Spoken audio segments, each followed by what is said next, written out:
avec Mélanie Delattre. À vous, Mélanie. Bonsoir, Nathalie Kosciusko-Morizet. Alors vous êtes la porte-parole de Nicolas Sarkozy, candidat de la vérité, qui se présente comme le candidat de la vérité en économie. Mais alors les Français ne voient pas pour l'instant vraiment de différence entre les programmes, les propositions économiques de l'UMP et celles du PS. Et alors on va leur expliquer. Et puis notamment sur le front des dépenses, on a l'impression que c'est le sujet tabou de la campagne. Est-ce que vous pouvez nous donner quelques pistes de ce qui nous attend? Écoutez, je partage pas complètement votre point de vue. J'ai l'impression que les Français commencent à bien voir la différence entre un candidat qui fait des propositions et un candidat qui change de discours en fonction des publics. Mais des propositions économiques différentes et même des différences fondamentales, des différences de philosophie vis-à-vis des questions économiques comme vis-à-vis de la valeur travail, il y en a, oui. Après, il faut être plus précis de quoi. Alors, de quoi par exemple, parlons des hausses d'impôts. Donc, on a bien compris que. Moi, je vous donne un exemple très particulier. Je vous donne un exemple parce que moi, il m'a beaucoup frappé ces temps-ci. Soyons concrets. Vous prenez la fiche de paye. La fiche de paye de quelqu'un qui gagne autour du SMIC ou un peu plus. François Hollande propose d'augmenter les cotisations. Pourquoi il propose d'augmenter les cotisations? Parce qu'il veut revenir sur la réforme des retraites. Alors, suivant les publics auxquels il parle, il y en a auxquels il dit « Je reviendrai sur la réforme des retraites pour tous ceux qui ont commencé à travailler à 19 ans, ça coûte 5 milliards. » Il y a d'autres publics auxquels il dit « Je reviendrai sur la réforme des retraites pour tous ceux qui ont leur durée légale de cotisation, ça coûte 15 milliards. » En tout cas, dans les deux cas, il veut les financer par une hausse des cotisations.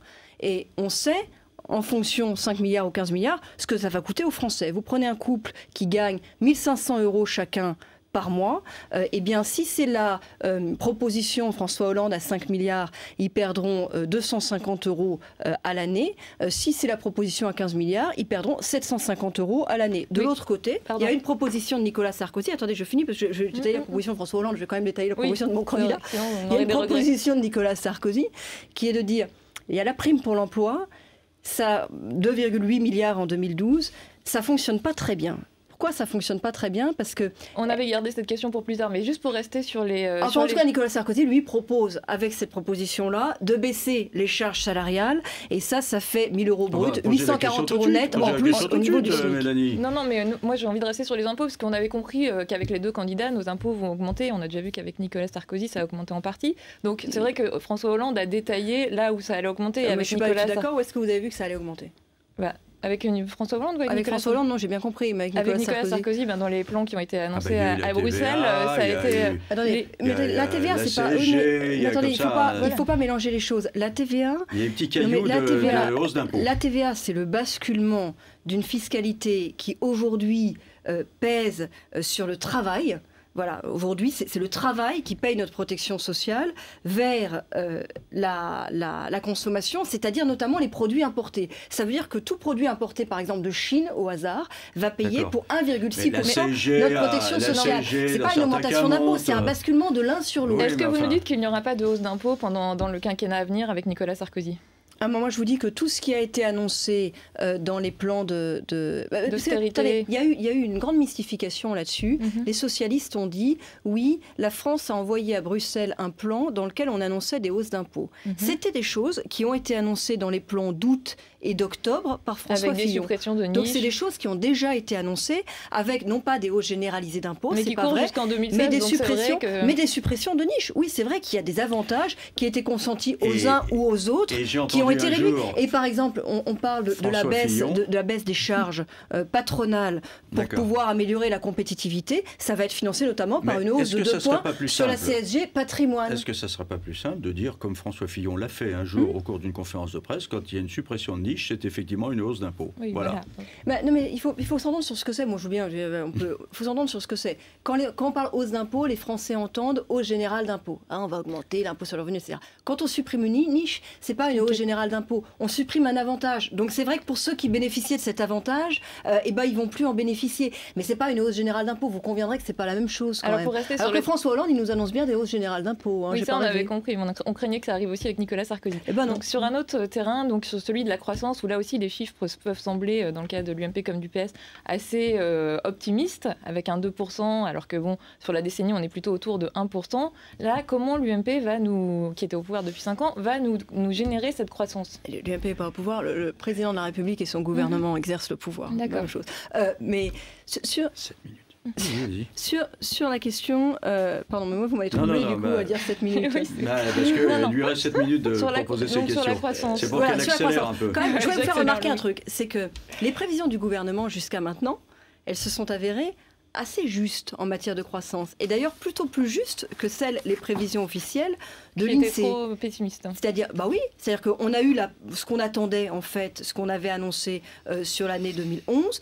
On a eu même un bon dernier trimestre. Vous savez que le dernier trimestre en France, ça a été meilleur que partout dans les autres pays européens. Non, mais ça fait du bien de se le dire quand même. Oui, on a fait plus 0,2%. L'INSEE nous annonçait en récession. Eh ben non, on a fait plus 0,2%. On a mieux fait que les Allemands et d'autres. Ça fait, on a mieux fait que tout le monde d'ailleurs. Est-ce qu'on peut imaginer d'aller plus loin ? Ça fait plaisir quand même, on se le dit. Peut-être aller plus loin et notamment supprimer, comme l'a fait Mario Monti, dans les professions réglementées, supprimer les barrières pour libérer la croissance, comme l'avait proposé la commission Attali. Et ce sont des pistes. Est-ce qu'il reste des pistes non explorées pour le candidat Nicolas Sarkozy? Bien sûr qu'il reste des propositions à porter. Sinon, on n'aurait pas besoin d'un candidat aussi, si vous voulez, aussi allant sur la réforme. S'il n'y avait pas besoin de réformer quelque chose en France, si tout le monde pouvait trouver que ça va bien et que tout va bien comme ça, on n'aurait pas besoin de Nicolas Sarkozy.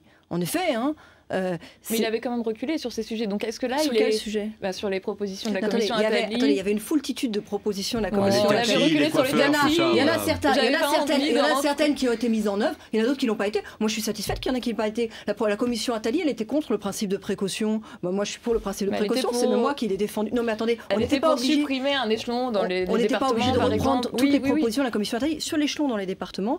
Dites quand on annonce la fusion entre les conseils régionaux et les conseils généraux. Je le disais, c'est quand même la suppression de 2500 postes, en quelque sorte, de 2500 mandats sur 6000. C'est une sacrée simplification des échelons dans les territoires. Et c'est des économies. Alors, je reviens donc sur la proposition dont vous parliez tout à l'heure, qui est de supprimer ou réformer la prime pour l'emploi et la remplacer par des baisses de charges pour les plus bas salaires. Est-ce que vous pouvez nous détailler ce dispositif ? Parce que pour le moment, c'est vrai que c'est très technique, très confus. Les gens ne savent pas qui y gagne, qui y perd. Je détaille le dispositif. L'idée, c'est que c'est la suite de la valeur de notre politique en faveur de la valeur travail.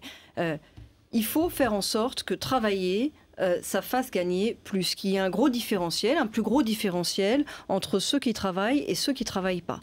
Alors ça peut passer par la baisse des charges salariales. Les charges salariales, elles viennent impacter directement la feuille de paye. Elles viennent en moins sur la feuille de paye. Donc si on baisse les charges salariales, le salaire net, celui qu'on touche, qui arrive sur le compte en banque, il augmente tout de suite. Aujourd'hui, on a un dispositif qui s'appelle la prime pour l'emploi. Il a été inventé du temps du gouvernement Jospin. Il fonctionne assez mal. Oui, il avait été critiqué par la Cour des comptes. Oui, parce qu'en fait, c'est un dispositif qui doit favoriser le retour à l'emploi, donner un bonus quand vous revenez à l'emploi. Sauf que c'est payé plus d'1 an après. Donc, c'est pas une incitation à retourner à l'emploi. C'est un dispositif qui coûte 2,8 milliards par an en 2012. Nicolas Sarkozy propose de prendre cet argent, d'y ajouter le retrait d'avantages qu'il y a aujourd'hui sur les dividendes. On est d'accord, ça touche plutôt les Français les plus aisés, parce que c'est quand même les Français les plus aisés qui touchent les dividendes. Vous additionnez les deux, ça fait 4 milliards. Et de redistribuer ces 4 milliards sur les plus bas salaires, entre 1 et 1,3 SMIC, donc entre 1 000 euros et 1 400 euros net, pour pouvoir baisser les charges sociales salariales. Ça veut dire, je suis concrète avec les chiffres, ceux qui touchaient la prime pour l'emploi, ils avaient en moyenne 450 euros par an. Alors c'est vrai qu'ils n'auront plus les 450 euros par an. Donc on supprime de ce côté-là. Mais on supprime de ce côté-là. En revanche, on enlève 2,8 milliards de ce côté-là, mais on rajoute 4 milliards de l'autre côté. Donc c'est quand même beaucoup plus. Au total, si vous voulez, il y a un vrai gros gain.